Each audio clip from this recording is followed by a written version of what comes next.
দর্শক, গুলশানে তারেক রহমানের বাসার সামনে রয়েছেন আমাদের সহকর্মী আদ্দিন সজীব। তিনি আমাদের সাথে এই মুহূর্তে সরাসরি যুক্ত হয়েছেন। সজীব, তারেক রহমান তো আজকের কাজ সেরেই ফেললেন, তো পরবর্তী কার্যসূচি সম্পর্কে আপনার কাছে কোনো তথ্য এসেছে কিনা এখন পর্যন্ত? শরীফ, এই মুহূর্তে তারেক রহমান আছেন তার যে গুলশানের বাসা সেখানে। তবে আমরা কিছুক্ষণ আগে সিএসএফ এর সদস্যদের সঙ্গে কথা বলার চেষ্টা করছিলাম যে কোনো তথ্য রয়েছে কিনা। তবে সেখানে আমরা তাদের কাছ থেকে সুনির্দিষ্ট কোনো তথ্য পাইনি যে তিনি এরপরে কোথায় যাচ্ছেন বা কি করছেন। একটা বিষয় শুধু আমরা বুঝতে পেরেছি, তাদেরকে স্ট্যান্ড বাই করা হয়েছে। তাতে আমরা মনে করছি যে তিনি যে কোনো সময় বের হতে পারেন এবং সে ধরনের একটা সংকেত ইতিমধ্যে দেয়া হয়েছে। ঢালাইয়ের সেরা প্রিমিয়ার সিমেন্ট।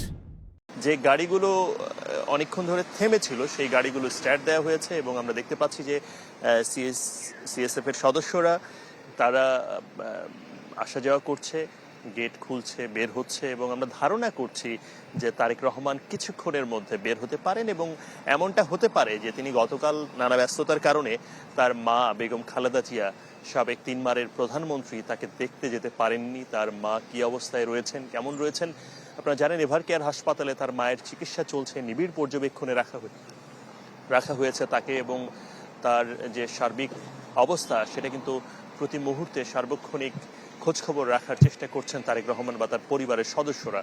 সেই ব্যস্ততার মধ্যে দিয়েও গত দুদিনের যে ব্যস্ততা এবং আজকের যে ব্যস্ততা এবং ব্যস্ত কর্মসূচির পর তিনি সেখানে যেতে পারেন এমনটা আমরা বিএনপির বিভিন্ন মাধ্যমে আমরা জানছিলাম। তবে সেটা কেউই নিশ্চিতভাবে বলতে পারেননি, যেহেতু বলা হয়েছে বিভিন্ন আইনশৃঙ্খলা বাহিনী যারা এখানে সদস্যরা রয়েছে, তার যারা প্রোটোকল রয়েছে তাদেরকে যেহেতু স্ট্যান্ড বাই করা হয়েছে, আমরা ধরে নিচ্ছি যে তিনি হয়তো খুব অল্প সময়ের মধ্যেই বের হবেন। আমরা শেষ পর্যন্ত তাকে পাবো কিনা ক্যামেরায় এটা নিশ্চিত নই, তবে ধারণা করছি এটা। আপনি জানেন যে আজকে সকাল থেকে তার কর্মযোগ্য ছিল বেশ কিছু, সেসব নিয়ে ইতিমধ্যেই আমাদের প্রতিবেদনের মাধ্যমে দর্শকরা জেনেছেন।